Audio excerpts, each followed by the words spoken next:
Sister pushes, pregnant me down the stairs. As a prank, parents have threatened a family as a place of love, but sometimes it's also the source of the deepest pain. What started as a seemingly harmless joke spiraled into a shocking betrayal. A pregnant woman was pushed down the stairs by her own sister, and instead of support, her parents chose to side with the one at fault. This story isn't just about betrayal, but a fight between justice and family loyalty. Before continuing the story, tell me which city you are watching from. I want to know how far this video has come. Don't forget to like and subscribe to the channel so I can send you exciting stories like this every day. Sister pushes pregnant me down the stairs as a prank. Parents threatened to disinherit me for pressing charges.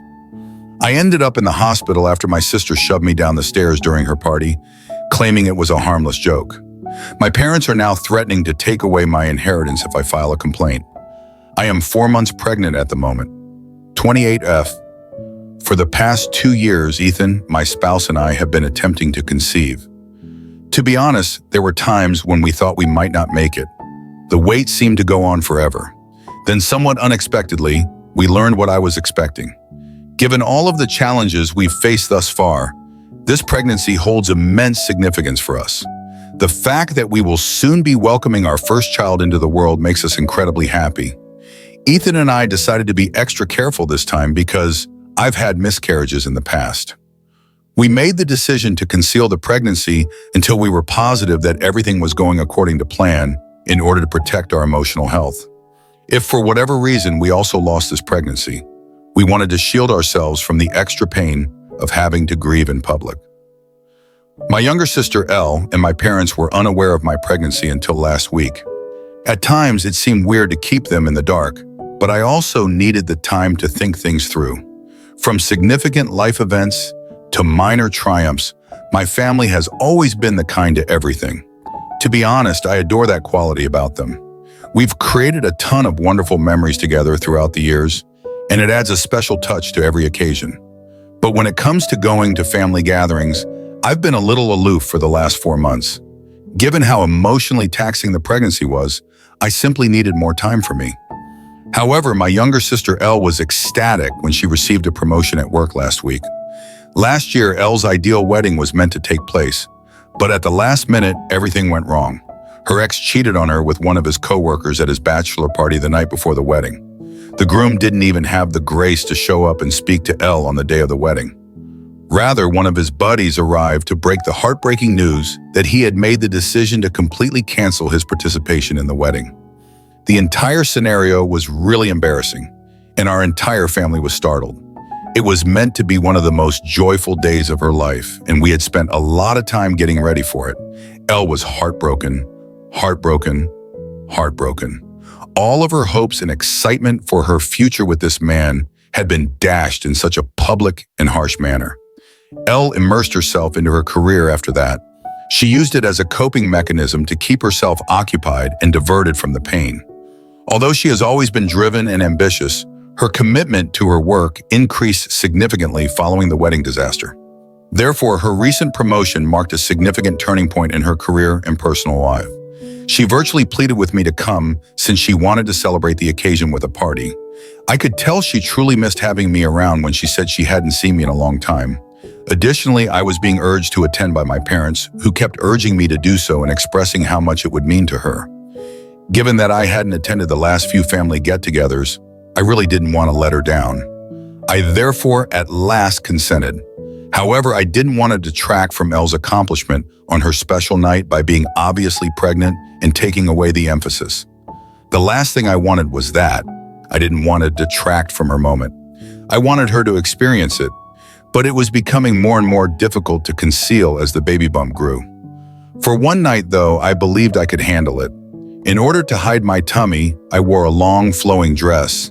I even went so far as to apply shapewear to reduce the bump as much as possible. I was determined to keep Elle and her promotion front and center.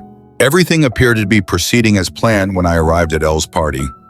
I felt a little more at ease knowing that my attempts to conceal my pregnancy were successful because no one had any suspicions. When my mother saw that my arms and cheeks appeared somewhat plumper than normal, she did say anything. However, I had already considered how to respond to such circumstances, so I swiftly responded with a joke that I had simply been eating a lot lately. To be honest, I was relieved that they were less likely to detect the truth about my pregnancy and more likely to believe that I was simply putting on weight. For now, that seemed like the safer course of action. As the evening wore on, I became more and more aware of how uncomfortable I was. The celebration seemed to go on forever, and I'm not used to staying up late anymore. Ethan, my husband, arrived at the party right from work and was enjoying himself. I was grateful that he continued to periodically check in with me to make sure I was doing okay. Elle and the rest of my family were having a great time in the meantime.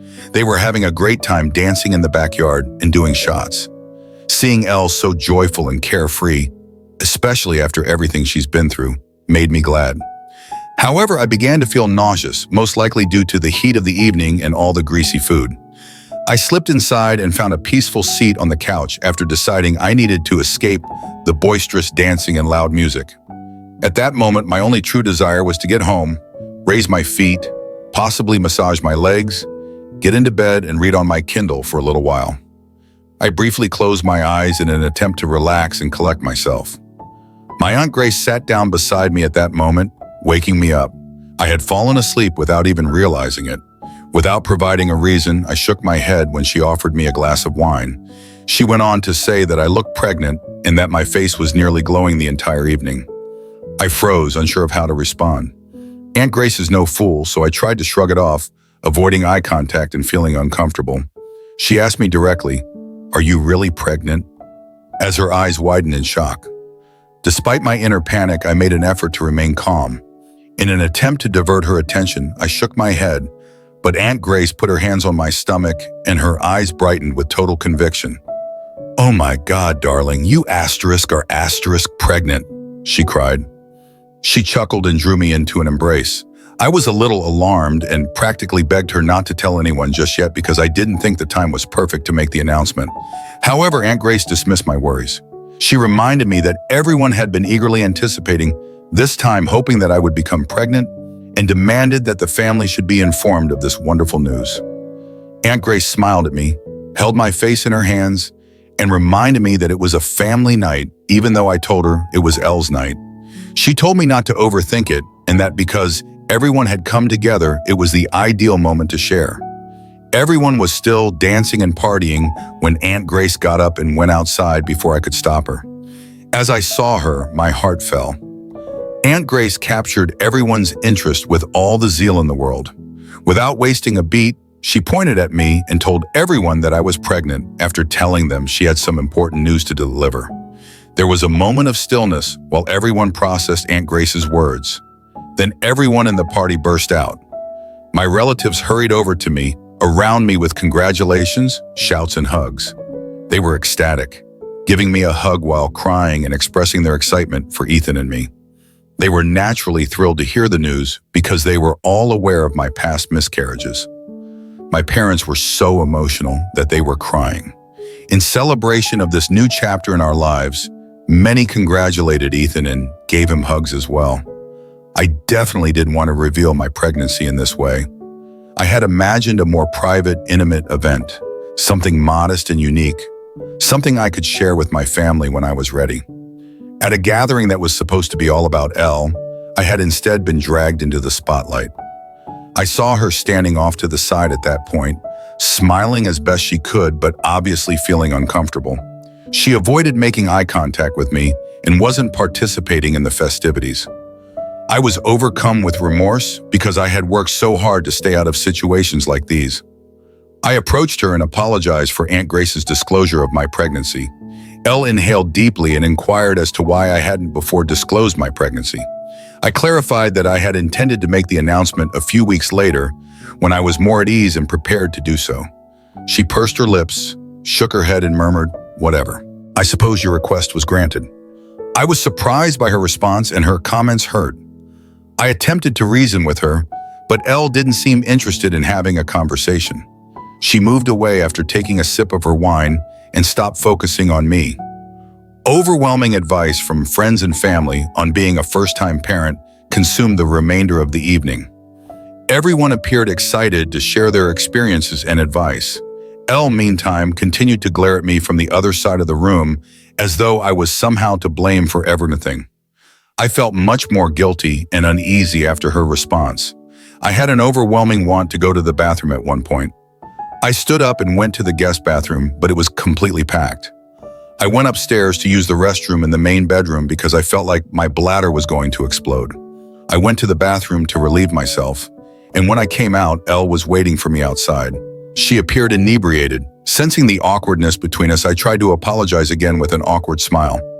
Elle didn't appear to get any softer. Rather, she simply rolled her eyes and inquired, "Are you truly expecting?" There was a hint of suspicion in her voice and her tone was almost contemptuous. "Of course I am," I said, looking at her while reflexively touching my tummy. Why would I tell a falsehood? Went on to add that everything was extremely strange, particularly since I hadn't even told our mother, with whom I often spoke daily, that I was pregnant. I was becoming annoyed by her incessant interrogation. I attempted to reiterate my justifications in the hopes that she would realize that I had made the decision to keep it a secret. I was shocked by Elle's insensitivity when she said, in a callous tone that pierced my heart, "Maybe this pregnancy will also end in miscarriage, just like your previous ones." How could she have said such a disgusting thing about my child? I screamed at her, my voice shaking with fury and hurt. "How dare you say such a thing? Even though I've apologized multiple times tonight, your remarks were inappropriate." My voice reverberated in exasperation. Elle retorted that she was upset that I had taken away her attention, particularly considering everything that had happened to her the previous year. I made an effort to remind her that I had supported her through her sadness, staying at her house for several nights and assisting her in getting over her groom's abandonment. I assured her that I would never purposefully overshadow her and that she should blame Aunt Grace for outing me without my permission if she was upset about the outcome. But Elle kept pointing the finger at me. I felt it would be better to leave and head back downstairs because I was so exhausted and tired of the debate. In the hopes that Elle would settle down and we could talk about it later, I needed some time and space to think things through. Elle, who was right behind me, kept calling me a selfish person and stating that I should have just given her a night alone. I chose to ignore her, but just as I was about to head downstairs, I felt a strong shove from behind. As I slipped and struggled to regain my footing, my eyes widened in shock. In an attempt to save myself from falling, I was able to grab the railing, but my knees gave way under the combined force of my own weight and speed. I ended myself sliding headfirst down the steps after losing my footing. My instincts took control in an instant. Desperate to protect my baby from the impact, I covered my stomach with my hands. My wrists felt the entire force of my fall as my body crashed down the stairs. It was a nasty fall. A quick, searing pain shot through my hands, and I heard an explosive shatter. The agony was sudden and intense. I lay collapsed on the stairs and screamed in pain. As I struggled with the unbearable pain in my wrists, my surroundings became hazy, but my top priorities were my son, and if the fall had hurt him in any way. The rest of the family soon saw the chaos caused by my fall and my calls for assistance. With worried and alarmed expressions on their faces, they hurried over in a frenzy. Chaos broke out in the room as everyone sought to comprehend what had just transpired. Ethan, my husband, grabbed me up right away and carried me downstairs. I continued saying that Elle had shoved me down the stairs since I was in so much pain. Everyone appeared astonished. Everyone's attention was drawn to Elle, who stood behind me, silent and with a guilty expression. She was confronted by my husband, who yelled at her for pushing a pregnant woman down the stairs. Clearly upset, my mother hurried up to Elle, shaking her shoulders and asking if she had indeed shoved me. Elle cried and nodded in agreement, her face hot and distraught. My mother was deeply affected by the realization. Elle then started crying excessively while embracing my mother and accusing her of being intoxicated and acting recklessly. I was in so much pain and shock that I was beginning to pass out. I could hear Ethan frantically phoning 911 to summon an ambulance through the fog. I could just make out the worried faces around me as my vision became blurry.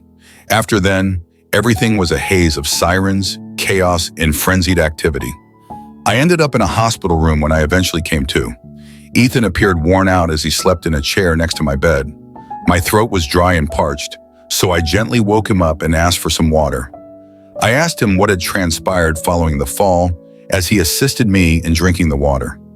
Ethan described how the pain had caused me to lose consciousness and how I had needed emergency care for wrist fractures. I would have to wear the cast that doctors had put on me for the next 4 to 6 weeks while my bones healed. I then inquired about the baby. Ethan told me that our child was safe after the physician's examination. I felt a wave of relief. Knowing that our baby will be all right made me happy. The anarchy that had developed following the disaster was then explained to me by Ethan. Elle's family was so upset with her that they attempted to have her arrested, but the cops had only been able to get statements from the witnesses because I was unconscious. Before they could file any charges, they still needed my formal statement. Ethan grasped my hands and emphasized the need for me to report my sister's behavior and put aside my feelings for her. He was adamant, saying that, considering my condition, there was no excuse for her to shove me down the steps. Still in shock, I shook my head. It was nearly impossible for me to comprehend how Elle could have done something so damaging. Although my wrists hurt physically, I could not handle the emotional toll of knowing that my own sister was capable of such harmful behavior. I wanted to talk to Elle first, I told Ethan. I had to know what had made her do such horrible things. In order to get an explanation or at least an apology, I needed to speak with her directly. Ethan gave me his phone and dialed her number. I asked my sister directly why she had done what she had done when she responded. Elle let out a long sigh as though the words were hard to release, and then he opened up. In a bitter tone, she uttered, "To be honest, I'm just so sick of you being the center of attention in our family. You have a husband now, you're pregnant, you get to have everything in your life. But last night was supposed to be my night only. Yet, as usual, you showed up with your pregnancy announcement and hogged all the attention." After a little silence, she spoke again in a defensive tone. "In pushing you down the stairs, that was just a harmless prank. I didn't even think you were really pregnant at first. I didn't mean for it to be such a big deal." Her remarks were painful and disturbing. It was unbelievable to me that she would put my life in jeopardy by pushing me down the stairs because she didn't want to trust me. Before I could respond, Elle added, "I've been through a lot with my failed engagement, and for you to just show up and rub your happiness in my face was just too much. Next time, I'm sure you'll think twice before trying to overshadow me again." Her answer left me in a state of shock. She was essentially blaming me for her actions and showed no remorse at all. She hadn't even shown regret once. Elle handed the phone to my mother, who had been listening on the other end, and she inquired about my well-being. I was unaware that my sister and my parents were still present. I informed her that I had suffered a fracture to my wrist, but that both I and my infant were doing well. After the party, my mom told me that she, Dad, and Elle had spent the entire night at Elle's house because they were all concerned about me. I sneered and said that instead of staying with my sister, they might have waited for me at the hospital if they were that concerned. My mom went on to say that she and Dad had been speaking with Elle and that they both thought she hadn't been feeling well since last night. Despite what other people were telling me, she insisted that I not report my sister to the police because it was only a foolish drunken error. I was taken aback by my mother's request. In an attempt to understand the situation, I questioned, "Why are you defending Elle when she hasn't even apologized to me?" With a heavy sigh, my mother said that Elle was currently dealing with a lot of difficulties. She said that Elle had been crying uncontrollably and that I had made her feel ashamed in front of everyone. I reminded my mother that they should first address the fact that Elle had shoved me down the stairs, which was the true problem. My mother began stressing that family is family and that disputes like these occasionally occurred among sisters. Although it was true that Elle had never done anything like this before, she pointed out that this did not justify her current actions. My mother said that it wasn't worth filing a lawsuit for a broken wrist and pledged to work with Dad to ensure that this doesn't happen again. My annoyance peaked. I adamantly said that I had been unsure of what to do before I phoned her partner. But I had already made up my mind after speaking with Elle. A lesson had to be given to her. My mother, who was becoming more and more agitated, pleaded with me to think again before bringing charges against Elle, warning that doing so may ruin his career. I informed her that right now I couldn't give a damn about it. My mother made a last-ditch effort to persuade me to bring charges against Elle by threatening to disinherit me if I did. She contended that it would impact Elle for the rest of her life and create a lasting record. I was stunned by her threat, but I refused to back down. I proceeded to pursue a complaint against my sister after the phone call. She hadn't expressed regret for what she had done, but I was torn about perhaps ruining her life. Update 1, I wanted to let you know that my sister was eventually taken into custody. Despite the constant calls from my parents, my spouse and I have turned off our phones. Ethan is furious that my parents appear to be giving preference to my sister over me. Ethan's family and other family members have contacted him in the interim to show their concern and support. Everyone agrees that it was the correct thing to charge my sister. I'm much more concerned about my baby's safety now that I've read some of your remarks. I'm worried that Elle could endanger my unborn child in the future if she were able to shove me down the stairs. In order to prevent her from ever coming near me or my family again, I want to obtain a restraining order against her. Update 2, hi there, other Redditors. My sister, who was previously accused of assault, was just sentenced since I provided an update last month. My parents paid for her attorney, who was quite good and made a compelling argument. She was placed on probation because it was her infraction. The judge mandated that Elle pay for my medical expenses, participate in 6 months of required psychotherapy, and meet with a probation officer on a regular basis. After the criticism they've been getting from the rest of the family, my parents are still very angry with me, but are too scared to address me. My parents urged me to protect Elle by not pursuing charges against her, and I have freely acknowledged this to everyone. My parents have received reprimands from relatives on both mine and my husband's sides. No one believes that Elle's mental health issues are a good enough reason for what she did to me, despite my parents' continued insistence on it. In order for Elle to recover, I sincerely hope that my parents will take her to visit a doctor. I've requested a restraining order after the sentencing to make sure she can't ever again come near my family or me. I honestly don't know how to respond to people who question if my sister was always kind to me when we were growing up, or if perhaps I missed certain clues. Yes, we occasionally battled and had our typical arguments, but I never thought she would have such a strong grudge against me. I've always loved her dearly as her older sibling, and I never imagined that she could push me down the stairs out of retaliation. Believe me, I'm just as astonished as everyone else. I suppose it's accurate to say that those closest to us are frequently the ones that betray us. Update 3, I haven't posted anything here in 5 months. Neither Ethan nor I have seen Elle or communicated with my parents. I gave birth to my baby 5 days ago. After being released from the hospital, Ethan and I are now giving our newborn baby the finest care possible. I heard a tap on the door last night, right before we sat down to eat. I was surprised to see my mother standing on my porch when I opened it. I was totally surprised because I had not anticipated seeing her. I said, "What are you doing here?" with caution. My husband was just as perplexed as I was to find her there, so he moved up next to me and stood guard in front of me. My mother burst into tears at once, telling me that she had just had to come over to meet the baby after hearing from some of relatives that I had given birth to. Considering everything that had lately transpired between us, her excitement didn't seem appropriate. She continued by expressing how happy she and her father were to be grandparents at last.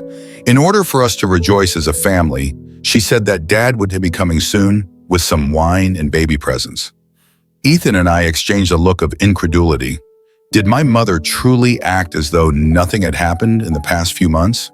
As quietly as possible, I told her that we hadn't communicated in the previous 5 months because she had chosen to side with Elle rather than me. She was standing on my porch, however, pretending that we were all on good terms simply because I had given birth, as if we were going to have a happy family reunion. Ethan informed my mother that the instant she decided not to be a decent parent to me first, she had given up her right to be a grandma. He reminded her that Elle had treated me cruelly and that he would have beaten her up immediately if she hadn't been my sister, but she had shielded that monster from me because she was a mother. I could tell his remarks struck a chord because they were forceful. My mother's expression changed to one of rage. She attempted to counter by claiming that those were matters of the past and that she had done what she had to do. She maintained that we couldn't simply remove her and her spouse from our child's lives. She emphasized how unjust it was that we prevented her from seeing her grandchild. Ethan, however, would have none of it. He told her that we chose who could be engaged in his life because this was our boy. Having her in our lives made neither of us feel at ease. My mother persisted in claiming that the reason she did what she did to me was because Elle had been diagnosed with depression. I shook my head in exasperation as my mother continued to defend Elle's behavior, saying she felt bad about what she had done and was trying to change. She promised that after my son was born, we would all be able to move on from the past and be a single, happy family. I sneered and clarified that I didn't desire such a thing. My mother believed she could simply ignore everything and return to our life, but circumstances had changed. There was no return to the previous state of affairs. I asked my mom to go because I couldn't take any more of it. After everything that had been said thus far, I didn't want to ruin my mood any further. Just then, my father pulled into our driveway. He exited the vehicle with a basket of presents and a large teddy bear. I was too exhausted to argue with my parents any longer, and I couldn't understand their insolence in showing up without warning. Fortunately, Ethan intervened and told me to return inside and rest. He promised to deal with them and resolve the issue. I reluctantly allowed him to. I could still hear their words coming through the door as I made my way back inside. Ethan's refusal to let them both in almost immediately sparked the uproar. Because he was family, my dad insisted repeatedly that he had every right to see me and the baby. My normally composed hubby lost his temper. If they didn't leave our land right away, he threatened to contact the police. Naturally, my dad persisted in arguing and insisted on leaving the baby presents behind, as though it would somehow make up for everything. Ethan, meanwhile, was adamantly against taking anything from them. He made it clear to them that we did not accept their presents and that we would also obtain a restraining order against them if they ever revealed their identities again. His response clearly shook my parents. After everything, especially with a baby now involved, I suppose they thought they could just waltz back into our lives. I was pleased with my husband's handling of the matter.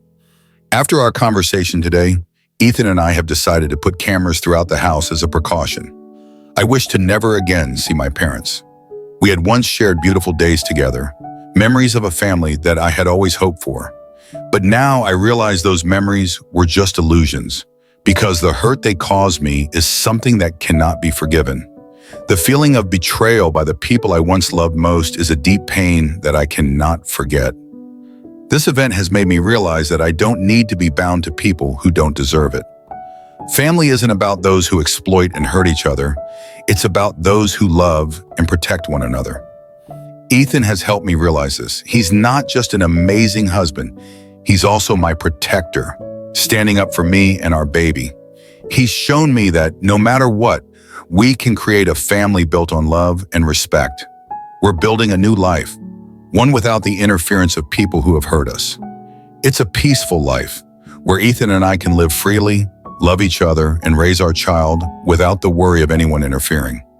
I know that this decision hasn't been easy, but I believe it's the right one. For me, the safety of my family is the most important thing. And when my family is no longer protected by those I once trusted, I must do everything in my power to protect those I love. We've had long conversations about the future, about how we will protect our child and keep our family safe. Ethan and I are committed to always being there for each other, not letting anything come between us. No matter how difficult it gets, we will face it together and build a truly happy family, where love and protection are all that exist. Life sometimes throws us into challenging situations that teach us to reflect, to recognize the true meaning of happiness, and to redefine what family really means. Through my story, I've come to realize that not all familial bonds provide comfort or protection. Sometimes the bravest decision we can make is to let go and create a safe, healthy environment for ourselves and the people we truly care about. Like many, I once yearned for a united and loving family, but that dream cannot exist when toxicity persists. I chose to protect my little family and learn to say no to the hurt caused by those who were supposed to love and support me. This is not just a story of pain. It's a profound lesson in self-respect, resilience, and the right to live a life of peace. If you found value in this story, please subscribe to our channel for more meaningful content. Don't forget to hit the notification bell so you never miss an update. Thank you for being here, and always remember, sometimes true happiness comes from letting go of what no longer serves you.